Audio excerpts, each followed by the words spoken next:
Democrat donors, billionaires, big people. If the idea is that me and a few comedians have more power than multi-billionaires, huge media institutions, a whole political party apparatus, I just don't think most people are going to buy that. I think it seems like a great way to excuse running an unpopular candidate on a platform that American people weren't sold on. What a perfect answer to that question.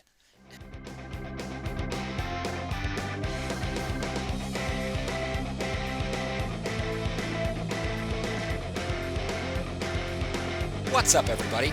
Welcome back to a brand new episode of Johnny Says So. And today, I want to break down the recent interview that CNN put out with comedian Tim Dillon. But before I do, I would like to point out that this is not exactly a recent interview. That's right, guys. I was watching the Joe Rogan Experience a month ago, where Tim Dillon was on, and he describes this interview and why he thinks they had, at the time, yet to release it. So let's take a look. Left. I did a CNN interview for an hour because I'm promoting my special, and then my God, did you really? Yeah, and they asked Who'd me. you talk to? This girl, Elle Reeves. Was she cool? She was cool. She does all the, when you see the Vice documentaries where she talks to the Nazis and the incels? Oh, Jesus, she does It was that chick, and they sent her in. Oh, that's a good move I was for them. like, this is hilarious. So I'm sitting there, and she sits down, she's like, are there any left-wing comedians? And I named 10 of them that are all in arenas. And she goes, oh, because their whole thing now is that podcasters are the most powerful people in the world. And she goes, do you think you're friends of the new establishment? I said, well, there's 22 intelligence agencies, an entire legacy media. There's lots of Ivy League schools. There's this, there's that. Do I think Theo Von's the new establishment? No. I don't think so. I think you ran a really unpopular candidate. I don't think Americans like child sex changes. And I don't think they want an open border. And I think if you'd, co-opted some of those issues, you might have won. They said to me at CNN, they're like, we're editing the interview. I said, put the hour out. I sat there for an hour and we had a nice conversation. But, we talked for 1 hour and I was like, put it out. I'm like, I understand if you can't put it out. And then she goes like this. She goes, I can't believe you'd show up. People have said that they can't come on here because Joe Rogan would get mad at them. I said, that's absolutely ridiculous. Why would I care? Said he doesn't care. He would never care. So to CNN's credit, they did end up putting out the interview about a month later. Now, could this be because of public criticism from Joe Rogan and Tim Dillon? Who knows? But either way, they have dropped the episode completely unedited. And guys, there really is no reason for them not to. Like in the past, they could have gotten away with the excuse that we have to edit some of it for commercial time. But obviously that doesn't hold water because you have the internet. You could just put it out on your own YouTube channel. It really doesn't take that long to take a video that hasn't been edited and upload it. Anyways, without further ado, let's get right into it. So the interview starts out with Ella Reeve asking the question, why has the news seemingly gotten dumber while comedians have gotten smarter? It's honestly a refreshing breath of self-awareness from these people. And Tim Dillon's answer does not disappoint. Let's check it out. There's a lot going on. I've been researching comedy, essentially, the way comedy is now. Yes. So I've been talking to lots of people. Yeah. And one of the comedians that I interviewed said that he thought more people were looking to people like you for their news and opinion because the news got a little dumber and comedians got a little smarter. Tell me what you think about that. Like, why is this happening? Well, I think that the news has said a variation of the same thing for a very long time, and I think people just tend to get bored, right? I mean, you had institutions like this, you had institutions like Fox, and largely they fell, on opposite sides of the same question. So I think just the idea that you have different emerging platforms and different voices, people are just, saying, all kinds of things. Some of them are crazy, some of them are the most insane things you've ever heard, some of them have value, some of them don't.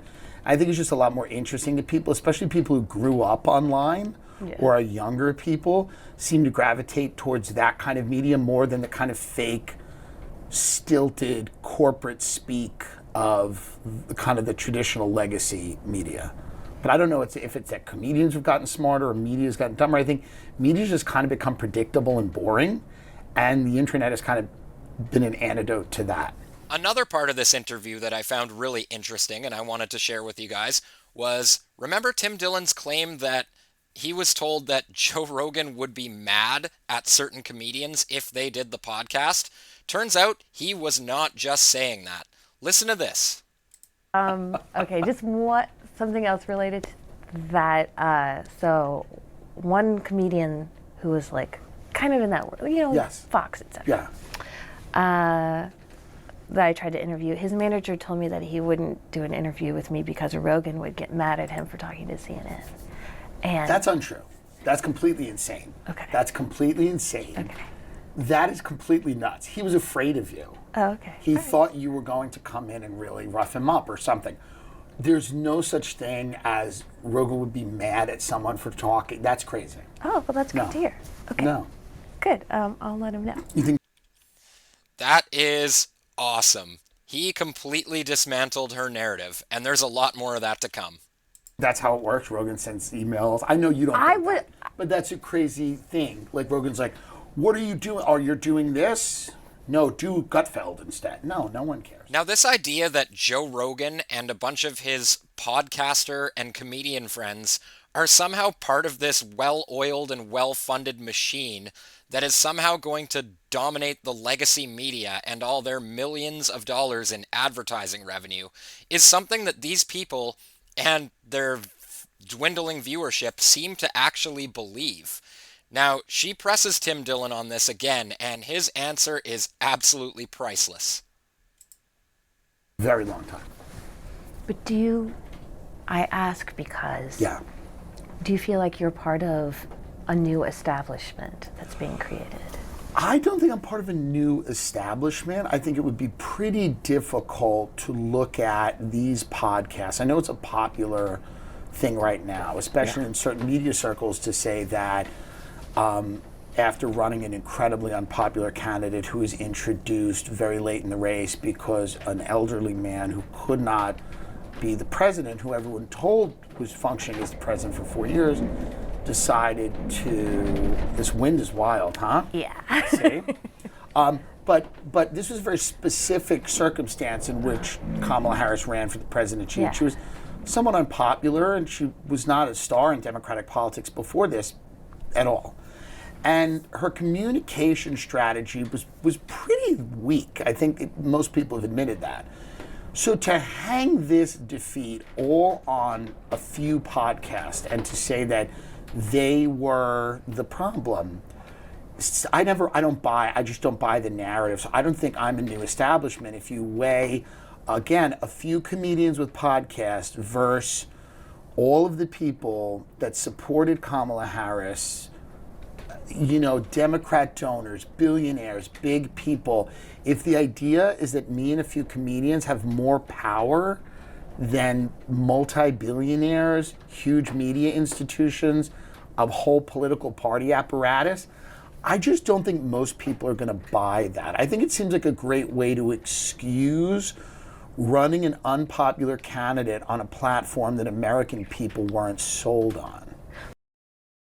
What a perfect answer to that question. It's absolutely crazy that she put that forward to begin with. Tim Dillon is doing an excellent job demonstrating how these people just can't come to terms with the fact that people don't believe them anymore. That's the problem. When you watch the nightly news lie to you in real time over COVID-19 or Joe Biden's health, two things that comedians have recently proven that they have a much better track record on, it's a lot harder to take the news seriously, isn't it? I think even beyond politics, though, even beyond the question of the election. Like, again, I know the liberal Joe Rogan conversation is so dominant, and I think not nuanced enough.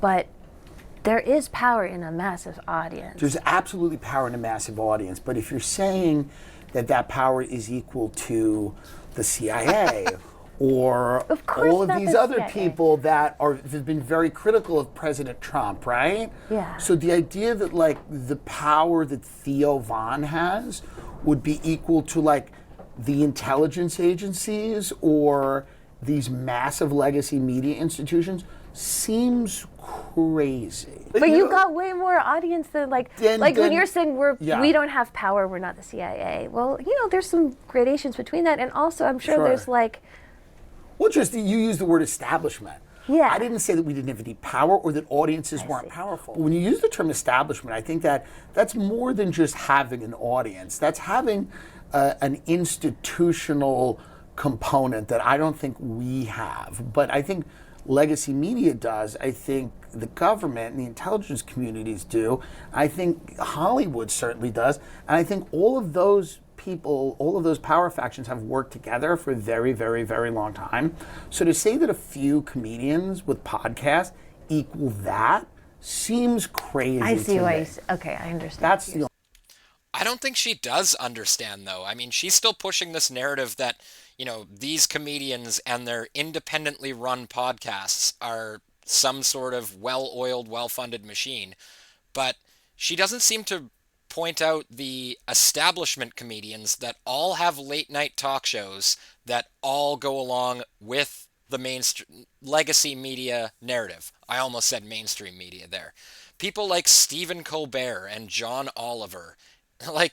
And Bill Maher, maybe, but Bill Maher has been pretty good on certain issues. the biggest audience. You've talked a lot about the Iraq War as being kind of like a visceral moment in your life. The comedy at that time was like Jon Stewart, Stephen Colbert, left-wing critics of the Bush administration and of the Iraq War. Why do you think that style of comedy has fallen away? Has it? Yeah, I mean, according Has to the it? people who worked for them, yeah. I mean, I think Jon Stewart's still very popular and goes viral all the time, saying interesting things, You right? think The Daily Show gets the same kind of audience? I don't think The Daily Show does, but I think Jon Stewart, because you brought up Jon Stewart. So why, well, that's a story of why traditional media has just declined. And I mean, it's just, it's just the rise of people being able to watch things on their phones and stuff. And not only that, but back in the day of the Bush administration, mainstream comedy was actually anti-establishment and anti-war. You look at Stephen Colbert today and John Oliver and those guys, they are pushing pro-war and pro-big pharmaceutical company narratives. I think that's the difference that she is failing to understand. I remember when YouTube was a slur.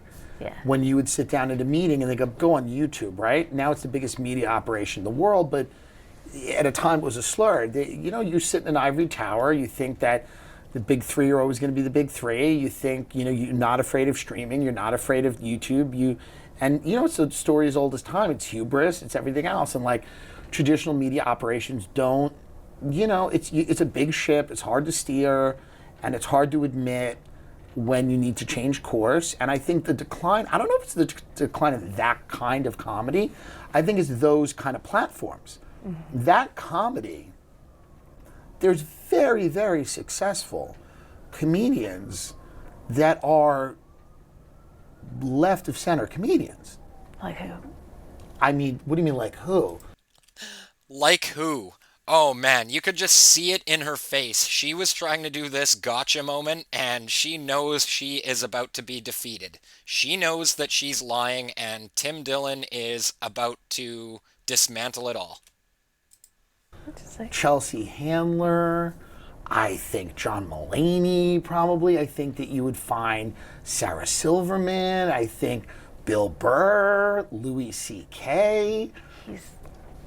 He's never voted for a Republican in his life. Why? Because he's an imperfect person?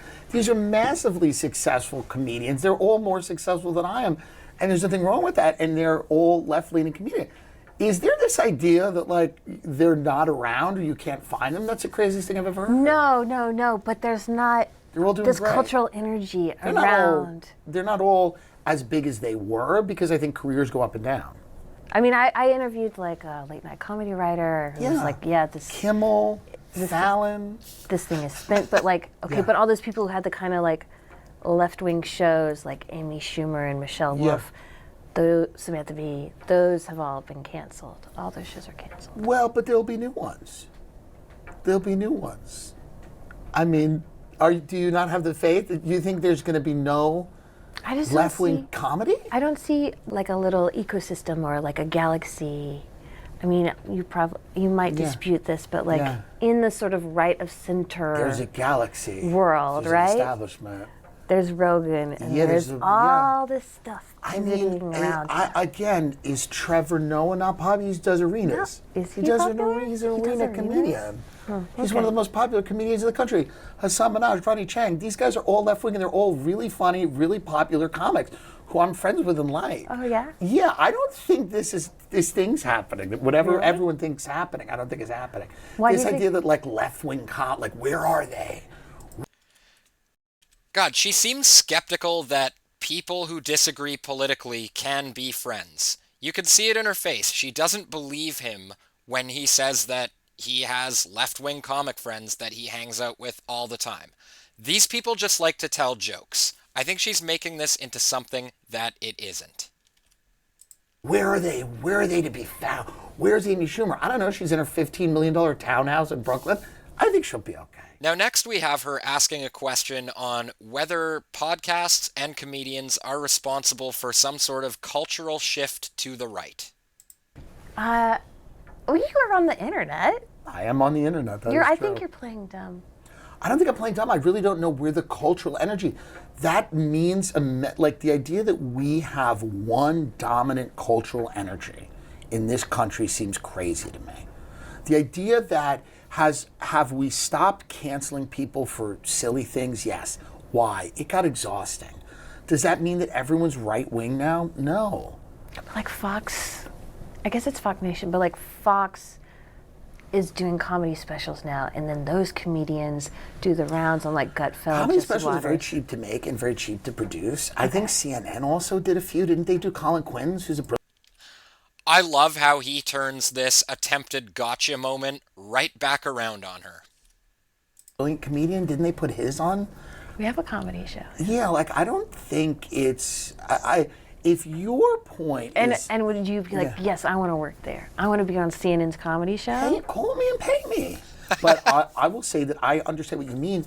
If you look at young people that went through COVID, has there been a rightward shift? Absolutely. 110%. When they grow up and they can't afford anything, will there be a leftward shift? Probably. Okay. I just think things are more malleable and they're changing a lot. I think a lot of those people are, a lot of them are pretty socially moderate and liberal. Mm-hmm. I think they just got really annoyed during this moral panic we had with cancellations, and then none of them could go to their prom, and there certainly was a rightward shift in that direction. But I don't think there's like this crazy shift all over the country. What about in comedy?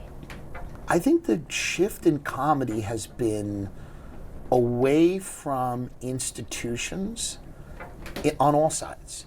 There's incredibly funny left-wing podcasts that you may or may not know, but they have huge audiences, but they're not attached to a Hollywood studio or a big production company or a network.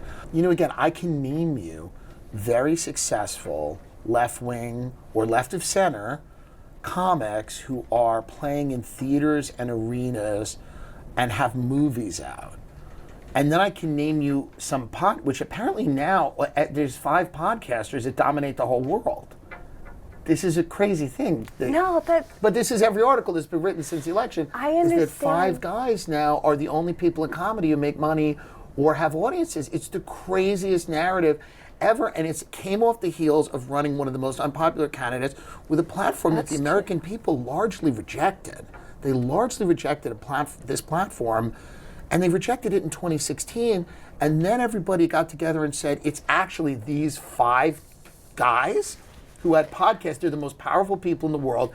They're the new establishment, and they're the reason for this electoral defeat, not our unpopular policies and our candidate who ran on a platform of joy. Now this next part really exposes the jealousy behind these legacy media journalists in the feeling that podcasters and comedians are taking their jobs. I'm like kind of having an epiphany like in this interview. It's like I wonder, it is possible that maybe the journalistic fixation on the whole podcast thing is partly like you guys are kind of taking our jobs, but not doing the shitty part, which is like the uncomfortable thing in the room that sucks, which is like, are you bad? Just like Are the you say journalists doing that? Are Maybe they not. doing that? Maybe not Are they enough. doing the "Are you bad"? Is that what journalists I have have to been do doing? the "Are you bad?" Sure, but is that what is your view of and it's a fair question, is your view of mainstream American journalism calling out powerful people? Is that what we've been seeing? Do you read ProPublica? Okay, but do you know what I mean? Like when we I know. look, Well, right. it's not a monolith. It's Yeah. not a. And I also just don't think that one interview with J.D. Vance is doing a journalist job. I think it's one interview. I am sort of speaking to you as representative. And then the next thing I'm talking about Oompa Loompas. Right. So that's the thing. It's like I think there should be a time for journalists to go, wow, we're going to really supercharge and do a lot of stuff and be great. Yeah. Jane Mayer's not accusing me of taking her job. Well, I Seymour know, I'm Hersh is just not like- saying I'm taking his job, right? Yeah. I mean, well, I'm just wondering if maybe and I'm not that's taking part your of job. the- You're going all over the place, getting into these deep holes and fleshing out stuff. I'm not doing any of that. Yeah. I'm sitting and having a conversation with somebody, whether it's a friend of mine, a guy who wants to be the vice president, or I'm yelling at like a family member Yeah. who can't respond because they don't have a show. That's a fucking podcast, you know? Yes, but one, a lot of people get their news from podcasts, and Well, two, that, again, that's not my problem. they develop an extremely That's tight mental relationship with you. Again, That's- it's and- been yeah. called the friendship simulator. and that's fine, but like if people And there she goes, guys. She's trying to talk down to people who get their news from alternative, non-legacy media sources. This whole friendship simulator thing is just completely asinine. She's trying to paint people that don't believe the legacy media narrative as lonely incels or something that like to tune into Joe Rogan or Tim Dillon because they think they're friends. It's completely not true, bananas, asinine, and crazy. And guys, any of you, if you're watching this, if you hear my voice and you think we're friends because you tune into my YouTube channel, please, for the love of God, stop watching. are only getting their news from one source and it's a podcast with a comedian, that's not my fault. It really isn't. I think those people should read and listen to lots of different stuff. Okay. I listen to Pivot every week. I don't always agree with them. I disagree with them a lot. Yeah. I listen every week. So if you're consuming one thing, I just feel like there's a lot less people around that are getting their news solely from me. I don't think that's happening as much. I think people say it as a joke. Like I get my news from this guy. It's like So he brings up a really good point here. And this is a narrative that the legacy media and the government indeed likes to push. They say that we need censorship and that legacy media institutions need to be propped up with taxpayer money just because people are starting to get their news from the internet. Look, my ability to access the information that I want to see shouldn't be dependent on a bunch of boomers not understanding how to critical think or vet their sources. I agree with Tim Dillon here. Not my problem. a meme, and I sit there and I have these crazy glasses on, and I'm wearing a crazy hoodie. Yeah. And people go, I get my news from this guy. And I think that's funny. I think people get their news from like local news. No, they don't. A lot of times people do, like the news People that who are matters. 85. If a plane crashes, people don't go to my show and go, what's his take? No, they go to Twitter and then Yeah. they look for your take on the helicopter crash, which just happened. Well, I think it's a good take, and that's the day after that crash, you're getting the best deals. No one's getting a better deal on a helicopter ride the day after that crash. And that's information the tourists can use. So I think it's fair to say that Tim Dillon did a fantastic job explaining to their face why the legacy media is losing public trust, losing viewership, and why more and more people are seeking alternative platforms for their news and information. You know, these are just some of the highlights that I was able to find, but truthfully there was way too much to condense into a short episode. So if you haven't seen it already, I highly suggest you watch the entire thing in full. And that's my show for today, guys. Now, I'd love to know your thoughts down in the comments. What was your favorite part of Tim Dillon's interview on CNN? And as always, like, share, subscribe, smash the like button, and I'll see you in the next one. Peace.